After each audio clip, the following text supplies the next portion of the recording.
É sempre um prazer nos encontrarmos para estudarmos juntos a Palavra de Deus. Bem-vindo a mais um encontro com a Palavra. Continuamos nosso estudo no Velho Testamento, estudando agora o primeiro livro histórico, o livro de Josué. Em nosso último encontro, vimos alguns aspectos gerais da história dos hebreus e discutimos sobre a importância de estudarmos a história desse povo e a história em geral. Agora que já chegamos no primeiro livro histórico, vamos analisar alguns aspectos do livro de Josué. O livro de Josué, de certa forma, é o oposto do livro de Números. O livro de Números é uma ilustração da falta de fé. Ele conta que o povo hebreu não entrou na terra prometida das bênçãos de Deus porque não creu. Ele conta e ilustra as impressionantes consequências que um cristão pode vir a sofrer por causa da sua falta de fé. Nele lemos que o povo creu o suficiente para ser liberto do Egito, mas não creu o suficiente para entrar na terra prometida das bênçãos de Deus. Isso ilustra a vida de muitos cristãos hoje, que creem o suficiente para serem salvos de seus pecados do Egito espiritual, mas não possuem o tipo de fé que os faz atravessar o Rio Jordão e entrar na terra de Canaã, reivindicar e receber todas as bênçãos que Deus tem para eles.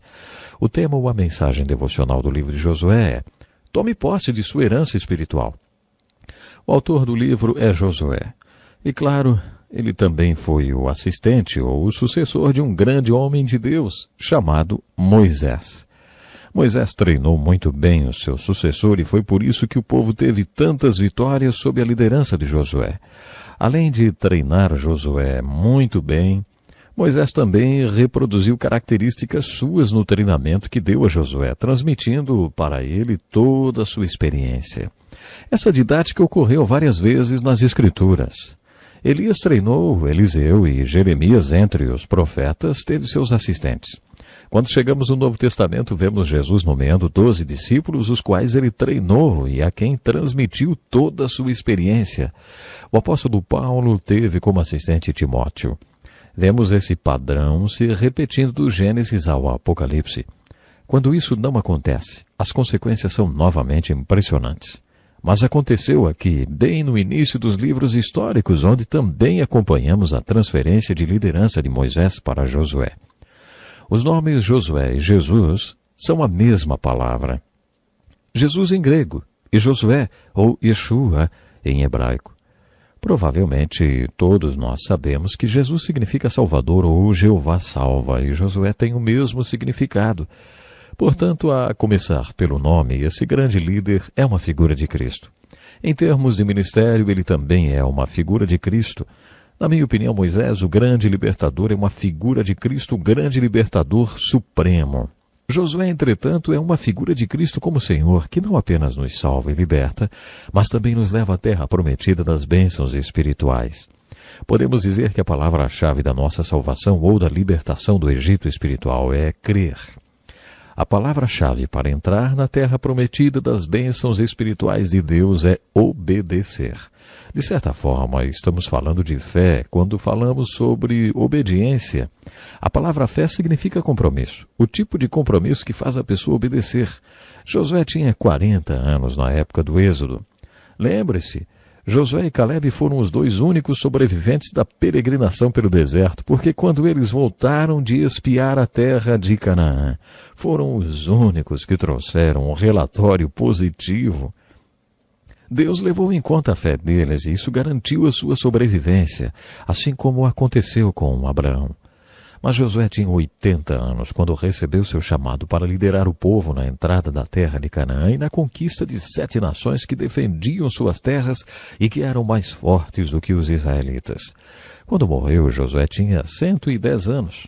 E durante toda a sua vida demonstrou ser um homem de força, fidelidade, demonstrou liderança, genialidade militar e, acima de tudo, demonstrou muita fé.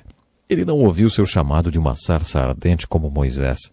Ele não recebeu seu chamado diretamente de Deus. Ele recebeu seu chamado de um velho homem que conhecia Deus e que o conhecia também. Esse velho homem era Moisés, é claro. Quando estudamos a liderança de Josué, observamos um período de transição muito importante. Moisés recebeu a palavra de Deus no Monte Sinai, diretamente de Deus. O seu chamado também foi feito diretamente por Deus na sarça ardente. Agora lemos que Josué foi exortado a ler a palavra escrita de Deus, a palavra que tinha sido dada por Deus a Moisés. Essa prática não começou com os reis, começou com Josué. Quando assumiu a liderança, Josué foi informado que deveria obedecer aos mandamentos de Deus.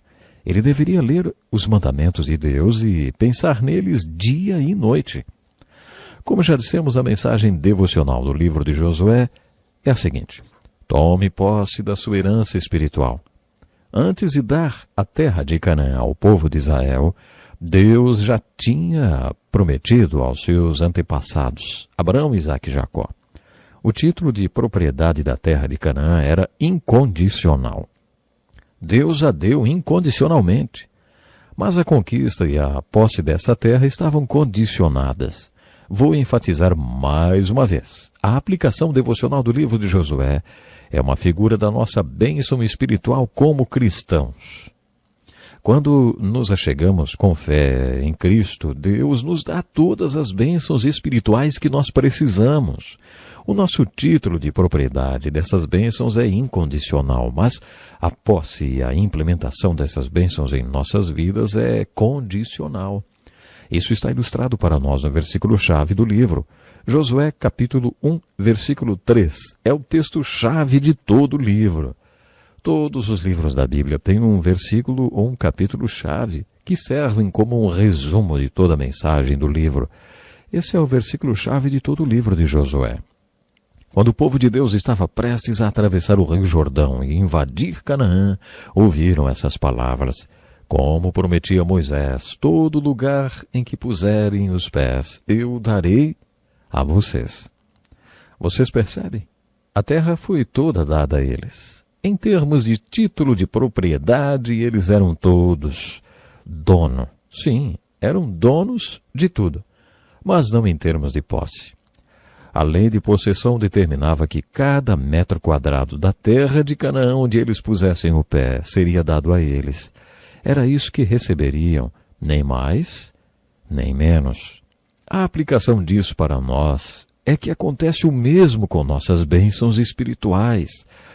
A oração, as escrituras, a comunhão com os irmãos, a adoração, a alegria do ministério e o ser parte da solução de Deus para a obra que Ele está fazendo através do seu povo, isso são bênçãos espirituais que estão disponíveis para nós.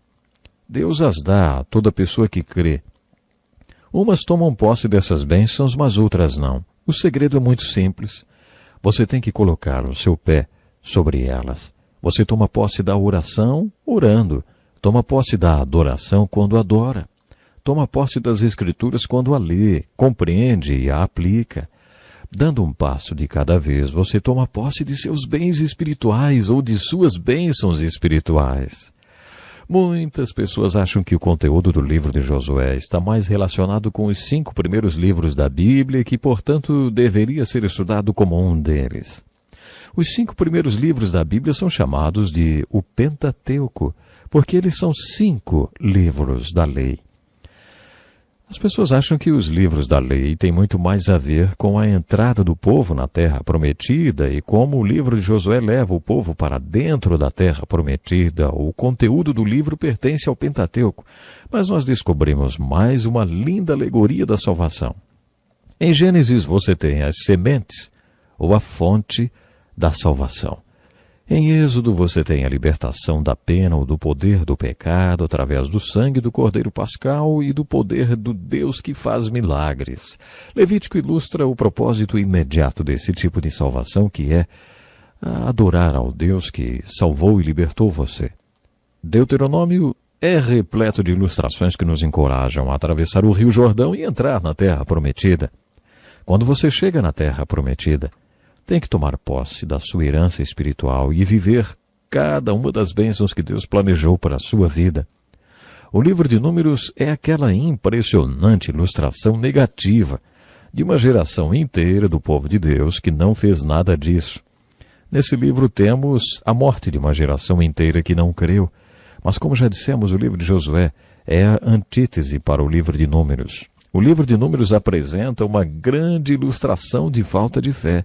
enquanto o livro de Josué afirma: você pode tomar posse de toda a sua herança espiritual. Isso não é maravilhoso? Quando lemos o livro de Josué, aprendemos que podemos conquistar tudo pela fé. Você pode entrar na terra prometida das bênçãos de Deus e viver tudo que Deus planejou para você como cristão. Quando você chega ao livro de Efésios, compreende mais profundamente o que isso significa. Por exemplo, o versículo-chave do livro de Efésios também é versículo 3 do primeiro capítulo. É fácil lembrar dessas duas referências. Josué 1 e 3 é o versículo-chave de Josué. E Efésios 1 e 3 é o versículo-chave de Efésios. Efésios 1 e 3 diz assim: bendito seja Deus e Pai de nosso Senhor Jesus Cristo, que nos abençoou com todas as bênçãos espirituais nas regiões celestiais em Cristo. É um versículo muito bonito e nos ensina várias coisas. Nos ensina, por exemplo, a figura da terra prometida. No Novo Testamento, a terra prometida é o lugar celestial. Então, lembre-se disso. Durante a conversa que Jesus teve com o rabino Nicodemos durante uma noite toda, ele disse que Nicodemos precisava nascer de novo. Nicodemos não entendeu. Parece que Jesus ficou meio impaciente com Nicodemos porque ele não conseguia entender coisas tão terrenas, simples e comuns. Nicodemos só conseguia dizer: mas como pode isso? Foi então que Jesus falou: e se eu falar de coisas espirituais, você entende? Ninguém jamais subiu ao céu, só eu. Ninguém jamais desceu do céu, só eu. E ninguém está no céu, somente eu, Jesus disse. Sabe, Jesus estava olhando bem nos olhos de Nicodemos quando disse: eu sou o céu. O que Jesus está falando é o seguinte: o céu não é apenas um lugar. No sermão da última ceia, Jesus afirma que o céu é um lugar, mas não é apenas um lugar para onde vamos depois de morrer se aceitarmos seu convite para segui-lo. O céu também é uma dimensão espiritual, na qual podemos habitar agora. É isso que Paulo quer dizer em Efésios 1 e 3, quando afirma que Deus nos deu todas as bênçãos espirituais, mas nós temos que conquistá-las. E aí, ouvinte, você já está conquistando a sua Canaã? Já está conquistando o seu lugar espiritual? Por favor, pense nisso. Jesus tem todas as bênçãos para você, mas você é desafiado a conquistar essas bênçãos. Portanto, não pare, siga conquistando. Nós vamos ficar por aqui hoje, então fique atento, hein? No nosso programa, vamos falar muito mais sobre as bênçãos espirituais. Até lá. Este é um estudo escrito pelo Dr. Dick Woodward, na voz do pastor Edson Bruno.